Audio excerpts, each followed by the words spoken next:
Hello, everyone.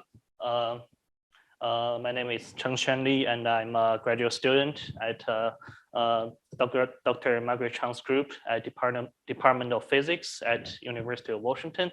And it's my pleasure to be here and give a contributed talk.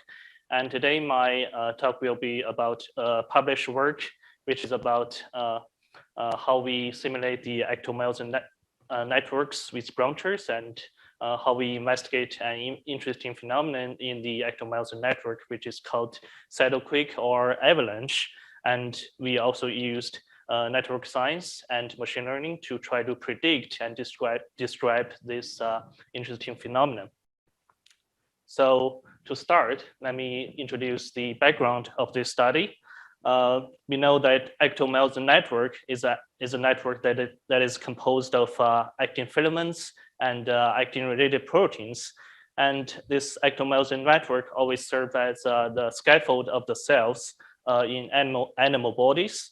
And in animal cells, one case that we are particularly interested in is the dendritic spines, as shown in this figure. In this figure D, it is a mature dendritic spine. So dendritic spine, it is related to the ability of learning and the formation of memory in animal brains. And as we can see, at first, this dendritic spine is only a filopodia, and with the elongation of the actin filaments, then this filopodia grows longer, and it grows ahead with some branched actin filaments. And finally, these branched actin filaments will expand again, and this dendritic spine will become a mushroom-like spine. And this is a mature state. And we can see there are a lot of actin-binding proteins in the Actomyosin network. Actually, there are above 100 species. And here I will introduce a few important ones and also the ones simulated in our simulations. The first one is the myosin 2 motor protein. It is the motor that can walk between the actin filaments that can produce the forces in the Actomyosin network to remodel the topology of the network. And the second one is the actin cross-linking proteins. So it is a protein that can link the actin filaments and form the network. And the third one, also the main character of this work, is the Apto3 complex. We also call it the brancher. You can see in this network, the Apto3 complex, it helps to grow the daughter filaments from the mother filaments. And then the network can grow from parallel to branched networks. And there have been a lot of previous studies about the Actomyosin network, both unbranched and branched. And people have been studying the influence of the brancher on actin transmitting and turnover. But in this work, they didn't investigate how the network structure or dynamics is influenced by this Apto3 complex. And in experimental works, there has been an interesting phenomenon, which is also an important part of this work, is the cytoquake, and we also call it avalanche, because it is like a very sudden structural change in the Actomyosin network within a short period of time. But we have seen it experimentally, but the theoretical insights of this phenomenon remains lacking. And James from our group, he just discovered the avalanches in our computational simulations. We simulate the Actomyosin networks with a model called Median. It is a software that was developed by Dr. Papoyan's group in the University of Maryland. And in James' work, he saw avalanches in the branch networks, but he only used one single value of Apto3 complex concentration. And another work in our group, which is from UC Alice, it proved that network science is a quite efficient tool to describe the complex Actomyosin network with some simple order parameters. It can turn the complex network into some simple graphs and describe the properties, and it's a very efficient tool. So with this previous works, we planned to vary the concentration of the brancher, the Apto3 complex in our simulations. and see how it will influence the dynamics and topologies of the Actomyosin network. And then we plan to use the network science to describe these networks. And also we used trained some simple machine learning models to see if we can predict this interesting phenomenon, if we can predict this avalanche in the Actomyosin networks.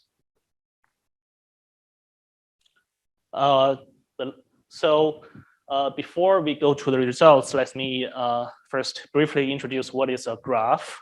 So a graph is composed of two parts. The first one is the set of vertices. It is also called the nodes or points. It's the blue circles in this figure.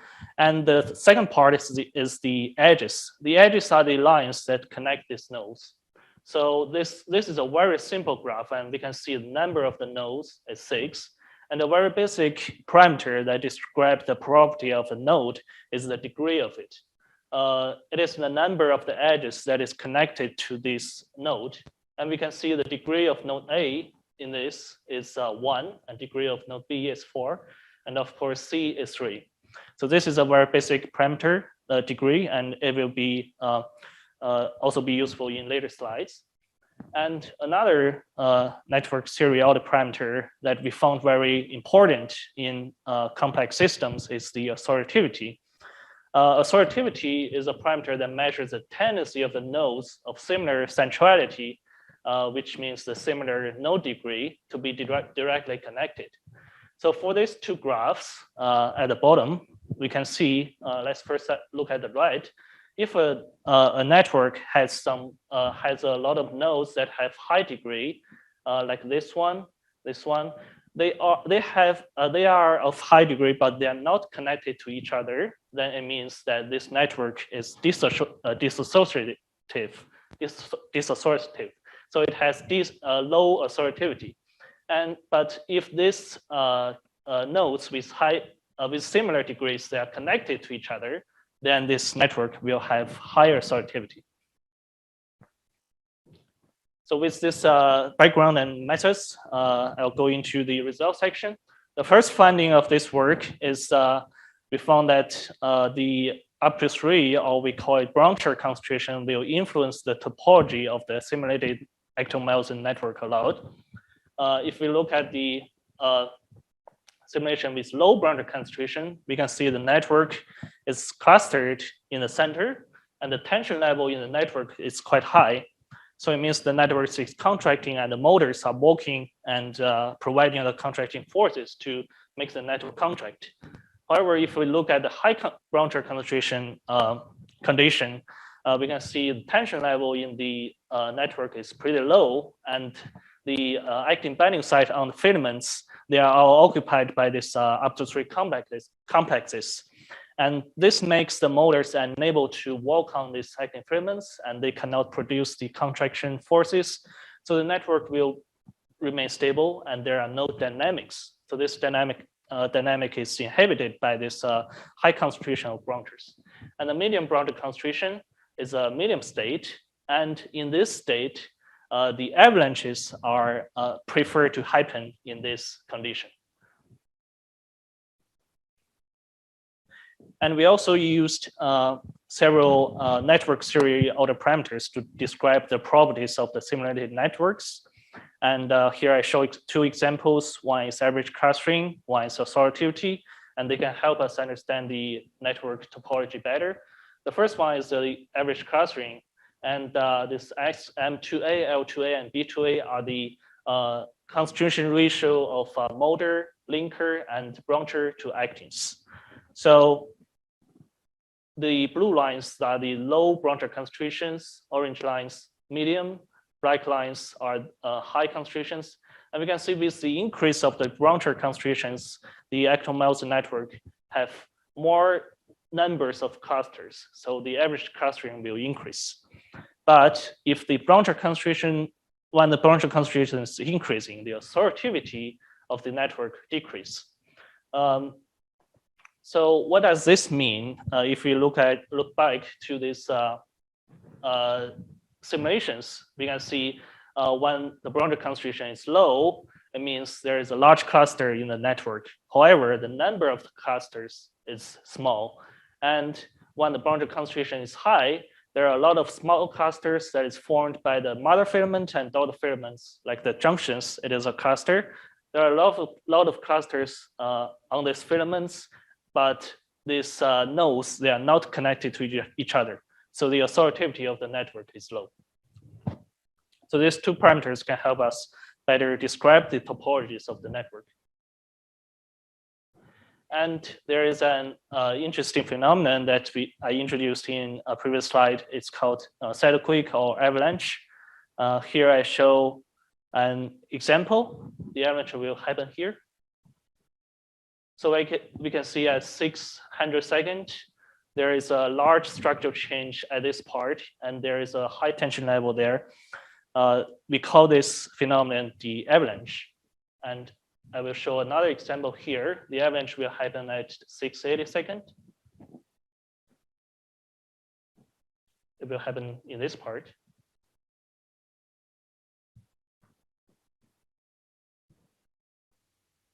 Okay.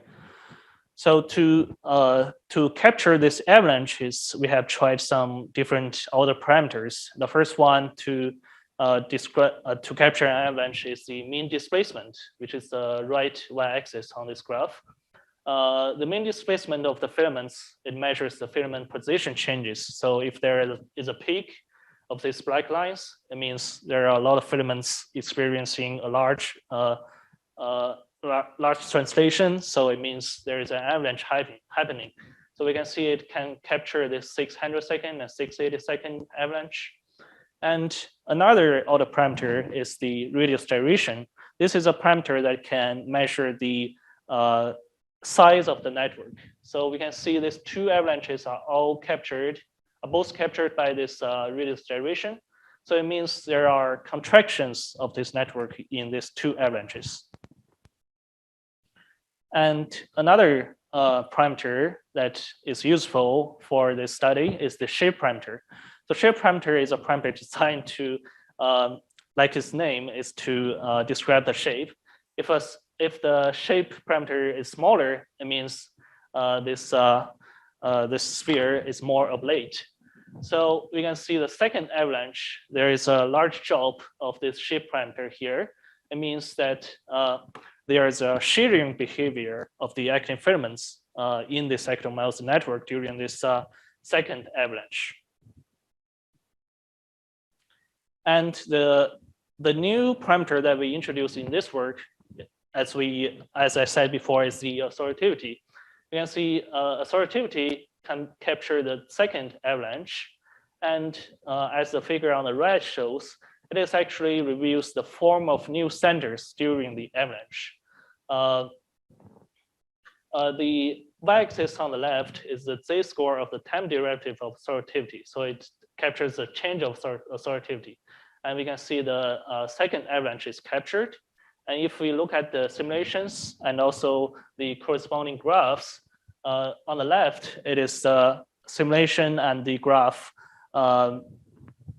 that is before the avalanche. And on the right, it is during the avalanche. So we can see after the avalanche, there is a large component of nodes, which means these nodes are connected to each other within this component, but they are not connected to other nodes. And this component has a large betweenness, so they have large centrality. It is formed during this avalanche. So this is the reason why there is a peak of authoritativity in this figure. And this property of this phenomenon is only captured by this parameter.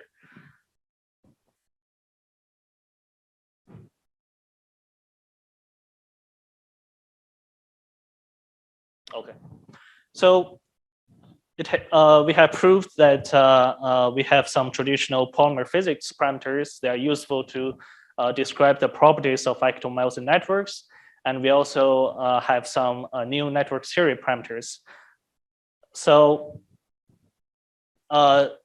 can we make some predictions of this interesting phenomenon in actomyosin network? And will this network series parameters influence the predictions?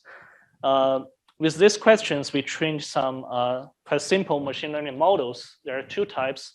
The first type is the XGBoost model, and the second type is the SVM model. And first, we tried the model to train the model with only three parameters: the radius gyration, the mean displacement, and the shape parameter. So these are three traditional polymer physics parameters. And we can see that XGBoost model for this ROC and PR curves measuring the performance of these models, the XGBoost model have a much better performance than the SVM models. However, when we train the model, if we add 6 network series parameters into the model, like authoritivity, density, and some others, then we can see the SVM model's performance is greatly improved. And for these 4 models, if we look at the confusion matrices, we can see that when we add the 6 network series parameters, which means we compare the bottom to the top, the SVM model and XGBoost model, they have less false negatives. So it means there are more avalanches that can be predicted if we add these network series parameters. So to conclude this work, the first thing we found is that the high concentration of up to 3 complex, which is a brancher in the network, it will inhibit the Actomyosin network dynamics by saturating the binding sites, so the motors cannot walk on the filaments and provide forces. The second is that the increase of the brancher concentration, it will increase the number of clusters in the network, but the authoritivity decrease. The third is that we also observed avalanches or cycloquakes in our simulated branched Actomyosin networks, especially with medium up to 3 concentrations. And it can be captured by several other parameters like radius gyration, shape, mean displacement, and authoritivity. And these parameters can describe different aspects of the network. And finally, these features, these parameters, we use it as features to train the machine learning model, and it proved that it can predict the avalanches with some quite simple machine learning models. And the performance of these machine learning models can be improved if we add some network series parameters into this model, because it can describe some other aspects of this network. And with this, I would like to thank my advisor, Dr. Margaret Chang, and thanks James, Yusi, and Carlos for their contribution to this work, and also our group members and CDBP members. And thank you for your attention, and I'm open to any questions.